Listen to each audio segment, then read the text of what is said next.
Fort Benning, Georgia. 8 months after Thomas's training program. Thomas Garrett was cleaning his Winchester Model 70 when his phone rang. It was 2:47 a.m., never a good sign. In his 73 years, calls at that hour had only ever meant one thing. Someone needed him for something nobody else could do. He picked up the rotary phone without checking the caller ID.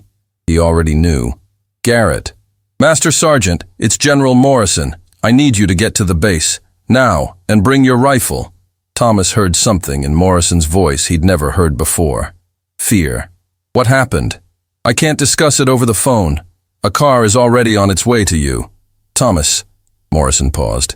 This isn't a training exercise. The line went dead.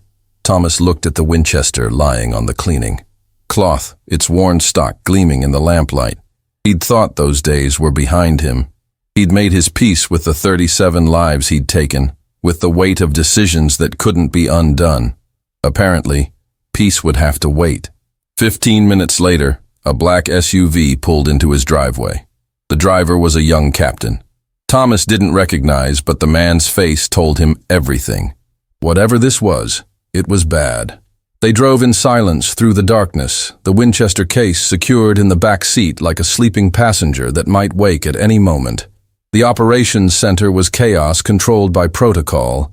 Screens everywhere showed satellite imagery, thermal scans, and what looked like building schematics. 30 or 40 personnel moved with urgent purpose, their voices. A controlled cacophony of military efficiency under stress.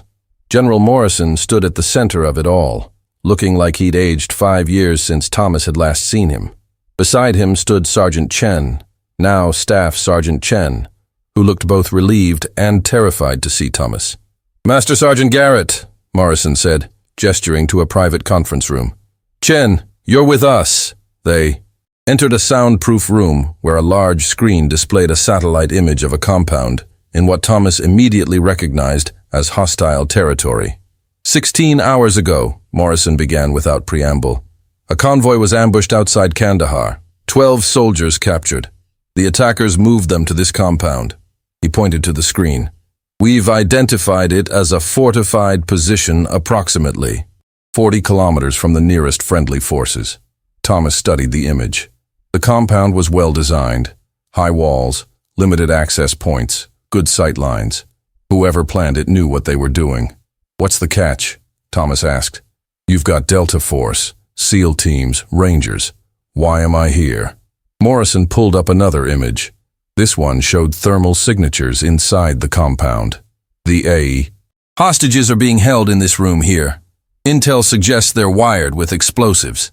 Any breach, doors, windows, walls, triggers the charges. Remote detonator? We don't think so. It's a dead man switch. There's a guard in this room, here. Morrison pointed to an adjacent space, 30 feet from the hostages. His thumb is on the trigger. He lets go. Everyone dies. We breach. He lets go. We jam signals. He lets go. We even look at him wrong. He lets go. Thomas began to understand. You need him eliminated before he knows you're coming. Through a window, Chen added quietly. The only line of sight to his position. One shot. No second chances. Morrison pulled up another image. A narrow window, maybe 18 inches wide, partially obscured by what looked like a metal grate. Beyond. It, barely visible, was the shadow of a figure. The shot is through this window, through the grate, through an interior doorway, into the adjacent room. Our best calculations put it at 680 meters from the nearest concealed position, with a line of sight, in darkness, with wind conditions that change every few minutes because of the surrounding mountains. Thomas was quiet for a long moment. Your counter-sniper teams can't make this shot. It wasn't a question, but Morrison answered anyway. We've run simulations. Even with perfect conditions, the success probability is less than 30%, and we don't have perfect conditions. We have one chance. If we miss, he didn't finish the sentence. What about the hostages? Even if I make the shot, that gives you maybe 30 seconds before someone realizes what happened. We have a team staged. The moment you take the shot, they breach from a secondary position we've identified. But Thomas, if you miss, If that guard has even a fraction of a second to react, 12 soldiers die, Thomas finished. He looked at the image again. 680 meters, through obstacles, in darkness, at a target he could barely see. It was an impossible shot. He'd made impossible shots before. When? We have a narrow window, 22 hours from now. Dawn there. It's when he'll be most fatigued, most likely to have slower reaction time. I'll need Chen. Morrison looked surprised. Sergeant Chen is a marksman, not a spotter, Thomas interrupted. I'll need a spotter, and I need someone who understands how I shoot. Chen knows my methods. Chen straightened. Sir, I'm ready. Morrison looked between them, then nodded. You have 18 hours to prepare. Everything you need will be provided. But Thomas, I need to be clear. This is voluntary. You're a civilian contractor. You can walk away. Thomas picked up his rifle case. I stopped being able to walk away from soldiers in danger about 50 years ago, General. When do we leave? The C-17 transport was loud, cold, and uncomfortable. Thomas sat in a jump seat, his Winchester case at his feet, while Chen went over intelligence reports on a tablet. Around them, the assault team prepared equipment and ran through procedures with the calm professionalism of men who'd done this too many times. The team leader, a Delta Force major named Reeves, approached Thomas. Master Sergeant Garrett, my team will be breaching the compound. I wanted to meet the man our lives are depending on. Thomas extended his hand. Major, no pressure then. Reeves smiled, but it didn't reach his eyes. Sir, I've read your file. What I could read of it, anyway. Most of it's still classified. But the parts I could see, let's just say if anyone can make. This shot, it's you. Or Sergeant Chen, Thomas said, gesturing to his student. He's become a fine marksman. Chen looked up, surprised. Sir, this shot is possible, Thomas interrupted. We'll both prepare. 2 shooters, 2 rifles, double the chance of success. Reeves nodded approvingly. I like redundancy. But sir, about the shot itself. The intel we have is good, but not perfect. We're not entirely sure about the interior layout beyond the main rooms. If the target moves, if the angle changes, then I adjust, Thomas said simply. Major, I can't promise miracles. I can promise that I'll do everything in my power to bring your men home. That's all I can ask, sir. After Reeves left, Chen leaned over. Sir, you know I can't make that shot. Not with confidence. Not yet, Thomas agreed. But I'm 73 years old, Chen. My eyes aren't what they were. My hands shake sometimes. My heart rate isn't as steady. You're younger, stronger, steadier. We have 18 hours. I'm going to teach you everything I know about making impossible shots. And then we're both going to be ready just in case. Chen nodded slowly. What's the first lesson? The first lesson is accepting that perfect conditions don't exist, so we prepare for imperfect ones. They spent the flight going over every detail. Wind calculation, humidity, temperature gradients, the effect of shooting through multiple barriers, sight picture in low light, breathing control under stress, heart rate management, the mental game of taking a shot when lives depend on it. Thomas shared things he'd never told anyone, how he visualized the bullet's path, how he accounted for variables that weren't in any manual, how he dealt with the knowledge that missing meant people died. The shot itself is the easy part, Thomas said. The hard part is everything that happens in your head before you pull the trigger. Doubt, fear, the weight of responsibility, they'll all try to make you hesitate. You have to acknowledge them, then put them aside. When you're behind that rifle, there's only the shot. How do you put it aside? Chen asked. The knowledge that if you miss, you don't put it aside, you use it. That fear, that pressure, it makes you focus like nothing else can. It strips away everything unnecessary. When I took my most important shots, I wasn't thinking about consequences. I was thinking about wind drift, sight picture, trigger press, the mechanics, because that's what I could control. They landed at a forward operating base as the sun was setting.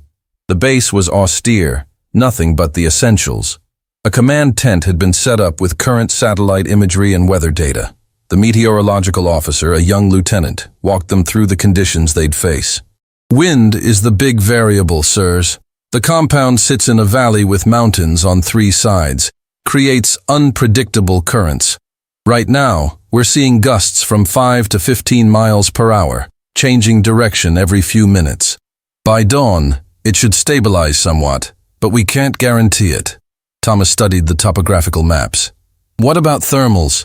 Sun comes up, one side of the valley. Heats faster than the other. Exactly, sir. We expect a crosswind from east to west, probably 8 to 10 miles per hour with gusts, but it could change. It will change, Thomas said. It always does. They were shown to a staging area where they could zero their rifles and test equipment. Thomas's Winchester looked distinctly out of place among the modern precision rifles and advanced. Optics. A young specialist was manning the armory. He stared at the Winchester with barely concealed surprise. Sir, we have more modern rifles available if you'd like. The M2010 is probably more. This rifle and I understand each other, Thomas said, running his hand along the worn stock. I appreciate the offer, though. Chen selected a modern rifle system. Not the most advanced available, but one he'd trained extensively with. Thomas watched him check the weapon with practiced efficiency. Good choice, Thomas said. You know that rifle. That's more important than having the newest model. They spent hours zeroing their weapons, adjusting for altitude and expected conditions, rehearsing the shot over and over in dry fire. Thomas had Chen practice until his muscle memory was perfect, until the entire sequence, acquiring the target, reading wind, adjusting, breathing, trigger press, became a single fluid motion. As night fell, Major Reeves gathered everyone for final briefing. We move out in 4 hours. Insertion is by foot, approximately 8 kilometers. We establish position here. He pointed to a ridge overlooking the compound. No later than 0530. That gives our shooters 45 minutes to prepare, read conditions, and take position. At 0615, just after dawn, we execute. Questions? A Delta operator raised his hand. What if the shot doesn't take? What's our abort protocol? There is no abort, Reeves said flatly. We breach anyway and pray we're fast enough. But gentlemen, I have confidence in Master Sergeant Garrett and Staff Sergeant Chen. They'll make the Kai. Shot. After the briefing, Thomas found a quiet corner and opened his rifle case. He'd cleaned the Winchester before leaving, but he went through the ritual again, running patches through the bore, checking every screw and fitting, ensuring the scope was secure. This rifle had fired 37 shots that took lives. In a few hours, it might fire the 38th, or it might fire the shot that saved 12 lives. Thomas wasn't sure which would weigh more heavily. Chen found him there. Sir, can I ask you something? Of course. Those 37 shots you told us about.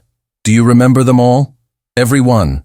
Every distance, every condition, every reason. Thomas looked up at his student. That's part of the cost, Chen. You don't get to forget. Are you afraid of this shot? Thomas considered the question carefully. I'm afraid of missing. I'm afraid of letting those soldiers down. But the shot itself? No. The shot is just mechanics. It's everything else that's frightening. How do you handle that? I focus on what I can control. And I trust that I've prepared enough, trained enough, that when the moment comes, my body will know what to do even if my mind is screaming. He closed the rifle case. Get some rest, Chen. We have a long night ahead. But neither of them slept much. How could they? Somewhere in that compound, 12 American soldiers were waiting for rescue, not knowing that their lives depended on a 73-year-old man with an old rifle and a young sergeant who'd learned everything he knew in less than a year. At Aura 100 hours, they geared up. Thomas traveled light, his rifle, ammunition, a spotter scope, basic survival gear. He looked at the plate carrier and helmet they'd offered him and shook his head. If we're in a position where I need armor, the mission has already failed. Major Reeves didn't argue. The 8-kilometer insertion was done in silence, moving through darkness with night vision equipment. Thomas kept pace, despite his age, his body remembering rhythms learned decades ago. Chen stayed close, carrying both their rifle cases and additional equipment. They reached the observation position at 0525, 10 minutes ahead of schedule. The compound was visible below them, lights still burning in some windows. Somewhere in there, a man held a switch that could kill 12 people. Thomas and Chen set up their positions side by side. Thomas would take the primary shot. Chen would be backup in case something went wrong. They had less than an hour to prepare. Thomas looked through his scope at the target building, finding the window, the grate, the narrow angle he'd need. 680 meters, through obstacles, with unpredictable wind. He'd made harder shots. At least, that's what he told himself. Dawn came, slowly to the Afghan mountains, light creeping across the valley like a reluctant witness. Thomas lay prone behind his Winchester, eye pressed to the old Weaver scope, watching the compound wake up. "Wind check," he said quietly. Chen, lying beside him with a spotting scope and anemometer, called out readings. 7 miles per hour left to right, gusting to 11.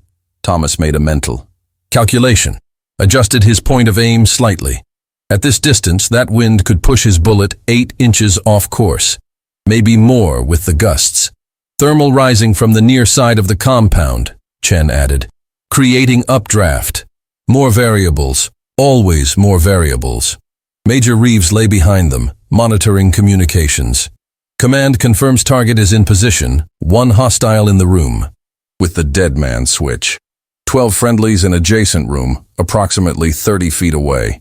We have eyes on the breach point. When you take the shot, we have a 17-second window before backup arrives to investigate. We need to be through that door in 15. Understood, Thomas said. His heart rate was steady at 62 beats per minute. Years of practice had taught him how to control his body even when his mind wanted to race. Through the scope, he could see the window. The grate over it was security fencing, maybe quarter-inch steel, creating a grid pattern. Beyond that, darkness. And somewhere in that darkness, a man with his thumb on a trigger. "Can you see him?" Reeves asked. "Negative," Thomas said. "Not yet, waiting for the right light." The sun continued its climb. Thomas's breathing was slow, measured. Chen mirrored him. He'd learned that from Thomas, how breath control wasn't just about taking the shot, but about maintaining calm for however long it took. Minutes passed, 5, 10. Thomas didn't move, didn't shift. He'd learned long ago how to become part of the earth, how to exist in that space between patience and readiness. "Movement," Chen said softly. "Target window." Thomas saw it too, a shadow shifting in the darkness beyond the grate. For just a moment, enough light had filtered in to reveal a silhouette. A man, seated, his arm extended, holding something. "I have target acquisition," Thomas said. "Partial, not enough for the shot. Sunrise in 4 minutes, Reeves said. "We need to execute within that window. Morning prayers start at 06:25. When that happens, there will be too much movement, too many variables." Thomas knew what Reeves wasn't saying. They were running out of time. The wind picked up suddenly. He could feel it on his cheek, see it in the way. Distant flags moved. Chen called it out. 12 miles per hour, quartering left. Thomas adjusted again. The window was so narrow, literally and figuratively. The shot had to thread through the grate, through the window frame, through an interior doorway, and hit a target he could barely see. 3 minutes, Reeves said. The sun broke over the mountain ridge, and suddenly the world was golden. Light flooded the valley, and for one perfect moment, it streamed through that window at exactly the right angle. Thomas saw him clearly. A young man, maybe 25, sitting in a chair. His left hand was extended, holding something Thomas couldn't quite make out, the dead man switch. His right hand held a rifle across his lap. His face was tense, alert. He looked tired, but determined. "I have target," Thomas said. "Center mass, left of heart, through the extended arm. Should disable the hand before his nervous system can process the hit." It was the kind of shot that existed only in theory, the kind that perfect equipment and perfect conditions might make possible. But Thomas didn't have perfect equipment. He had a rifle older than most people at this forward operating base, and the conditions were anything but perfect. The wind gusted again. Flags shifted. Thomas felt it on his face, read it in the way dust moved in the compound below. Wind reading false, Chen said urgently. New gust pattern. Reading 13 miles per hour now. More variation. I see it, Thomas interrupted. His mind was calculating, faster than conscious thought. The bullet would curve left, drop more than expected, and that was assuming the wind didn't shift again in the 3 seconds it took the round to reach the target. 2 minutes, Reeves said. Master Sergeant, we need to make a call. Can you make this shot? It was the question Thomas had been asking himself. In his career, he'd never taken a shot he couldn't make. He'd waited sometimes for hours or days until conditions were right. But those 12 soldiers didn't have hours or days. They had 2 minutes. Thomas closed his eyes for just a moment, feeling everything. The rifle against his shoulder, the wind on, his face, the earth beneath him, the weight of responsibility that never got lighter, no matter how many times you carried it. He opened his eyes and looked through the scope again. The target was clear. The wind was problematic, but not impossible. The shot was at the extreme edge of what this rifle could do, what he could do, but extreme edge didn't mean impossible. Chen, Thomas said quietly. If I don't take this shot, can you? There was a pause. Then Chen's voice, steady and sure. Yes, sir. I can make the shot. Thomas smiled slightly. The student really had learned. Good to know, but you won't need to. He settled himself one more time, let his breathing slow even further, found that place of absolute stillness that he'd learned to access over decades of impossible shots. 1 minute 30 seconds, Reeves said. Thomas's finger moved to the trigger. In his mind, he could see the bullet's path, the arc it would take, how gravity would pull it, how wind would push it, where it needed to be at every microsecond of its flight. The target shifted slightly in his seat, uncomfortable. The hand holding the dead man switch moved, just a fraction. 1 minute. Thomas's world narrowed to the scope picture. The crosshair settled on a point in space, not where the target was, but where the bullet would intersect with the target after accounting for every variable he could calculate, and some he was simply guessing at. 45 seconds. Thomas took a breath, let half of it out, found his natural respiratory pause.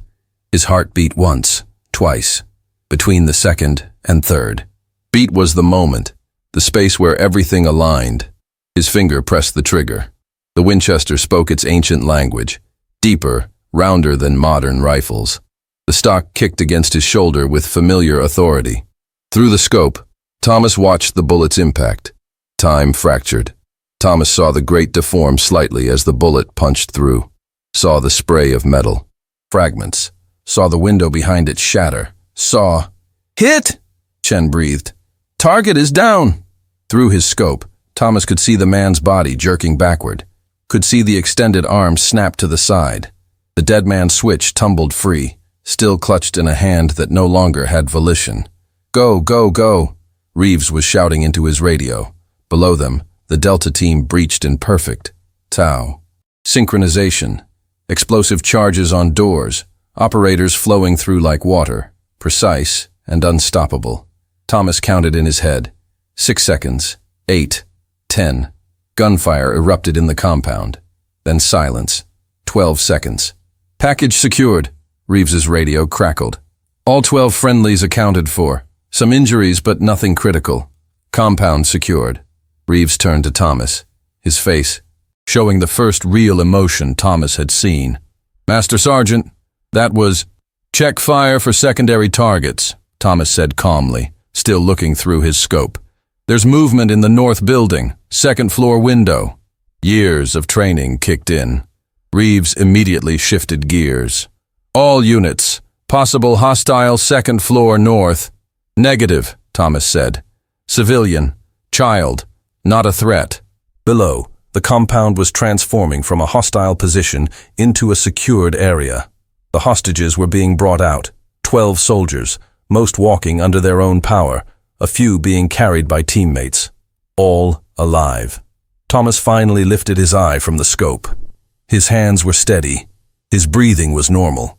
But something in his chest felt tight, and he realized he'd been holding more than his breathed during that shot. "Sir," Chen said quietly, "that was the most incredible shot I've ever seen. The wind, the distance, the obstacles. It was adequate," Thomas interrupted. Then he saw Chen's face and softened. "It was a good shot, Chen, but you could have made it too." "I don't know if I could have, sir. Not with the pressure, not with—" "That's the difference between believing you can. Make a shot and knowing you can. You believed. That's the first step." Thomas began breaking down his position, safing his rifle. "But I'll tell you a secret. I wasn't certain either. That shot should have been impossible. Maybe it was. Maybe I just got lucky." Chen looked at him for a long moment. "I don't think it was luck, sir." Thomas didn't respond. He'd learned long ago that the line between skill and luck was thinner than most people wanted to believe. Every impossible shot had an element of both. They made the 8-kilometer trek back to the forward operating base in daylight, which somehow made the distance feel both longer and shorter. The hostages were already there, being processed by medical personnel and debriefed by intelligence officers. One of them, a young specialist with a bandaged head, saw Thomas walking past with his rifle case and stopped him. "Sir, are you the one who took the shot?" Thomas paused. "I'm one of the people who helped with the rescue." "Yes."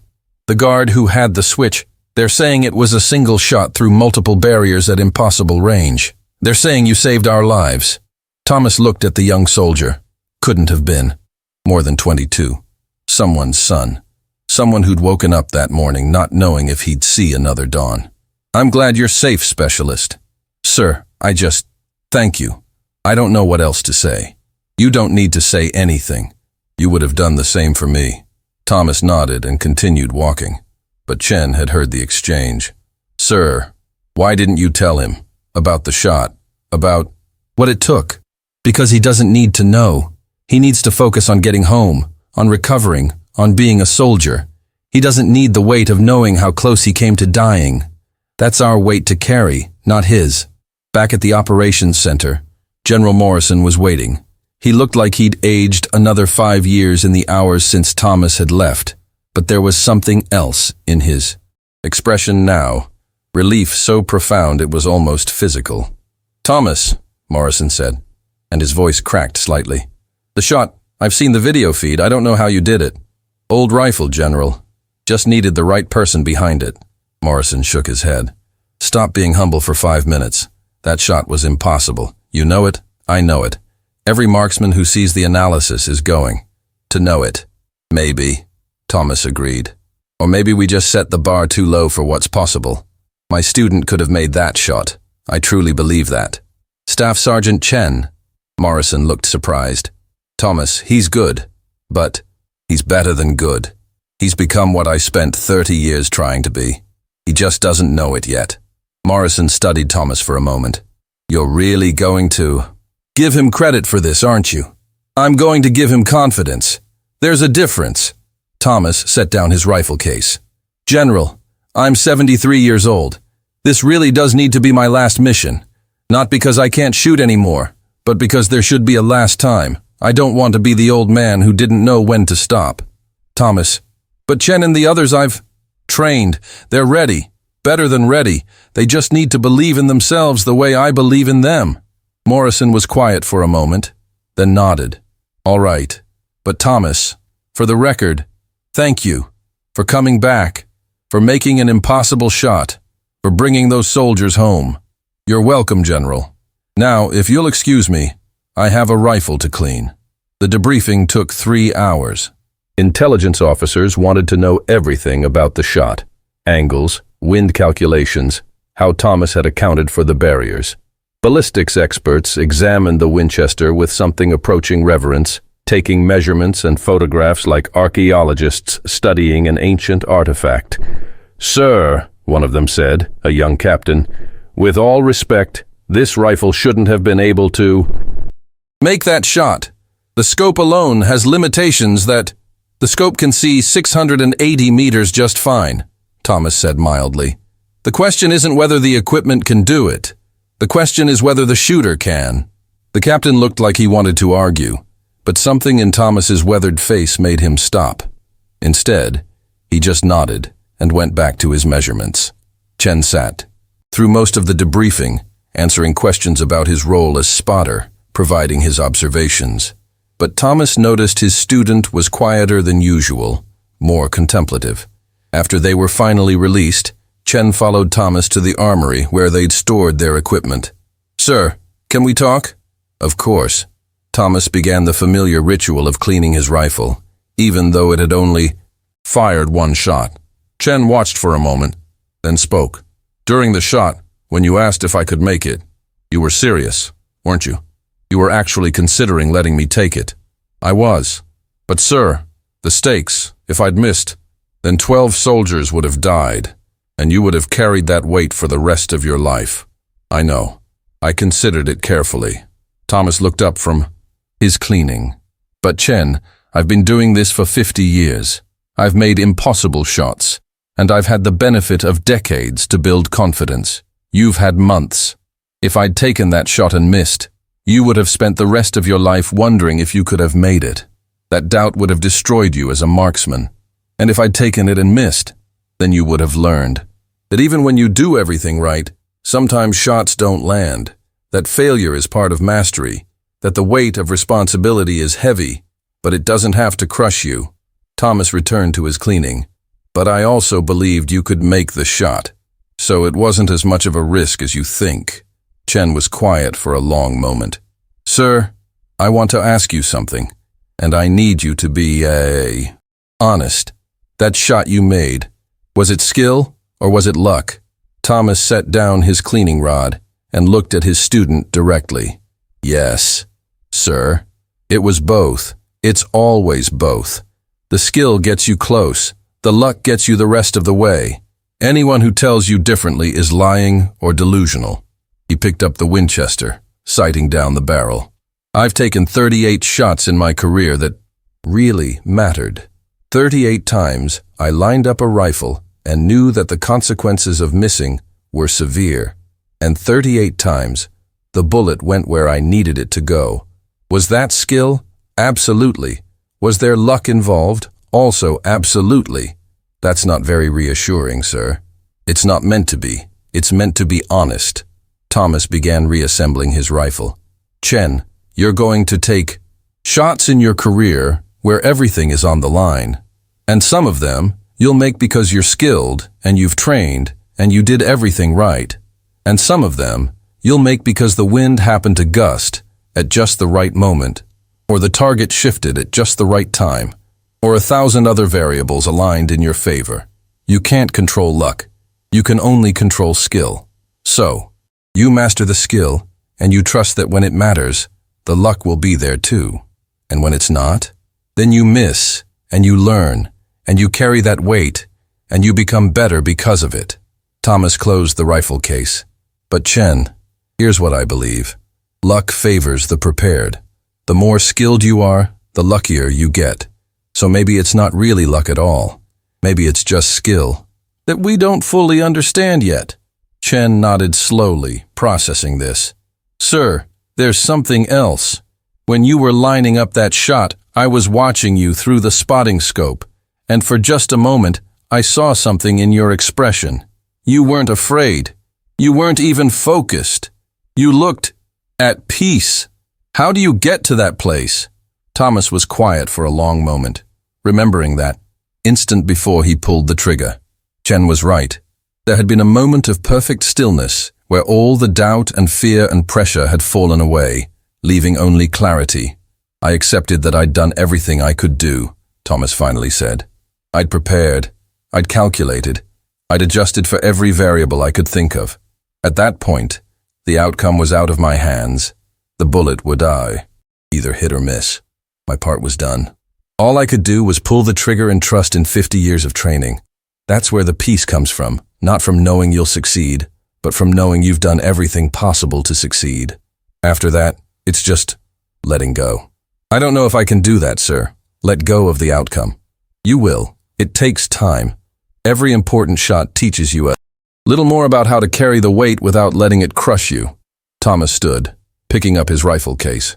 "But Chen, the fact that you're thinking about these things, asking these questions, That tells me you're going to be just fine. Better than fine. They walked out of the armory together into the harsh Afghan sunlight. In a few hours, Thomas would be on a transport back to the States, back to his farmhouse and his quiet life. But standing there with Chen, he realized that part of him would always be here, in these moments where everything balanced on the edge of a single shot. "Sir," Chen said as they were about to part ways, "will you stay in touch? I know you're retiring from this for real this time, but I'd like to be able to call you sometimes, ask questions, learn from..." "You," Thomas smiled.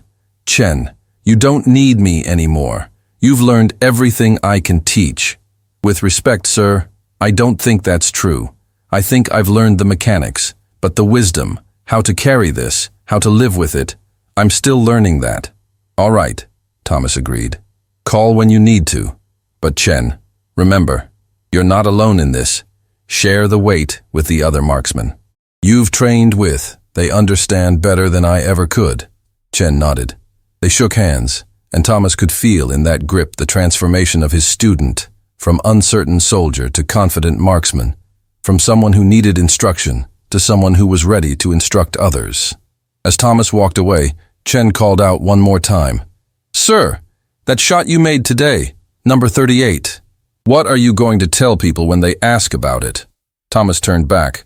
"I'm going to tell them that the weapon was common, but the moment was extraordinary, and that's all that really matters."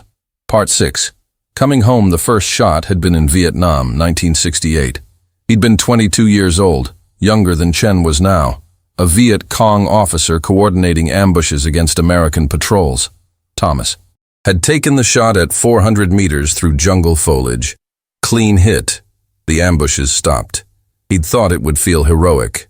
Instead, it had felt necessary and hollow at the same time. 37 more shots had followed over the decades, some in declared wars, some in conflicts that never made the news. Each one justified, each one necessary, each one still carrying weight. And now, 38. The plane touched down at dawn, American soil solid.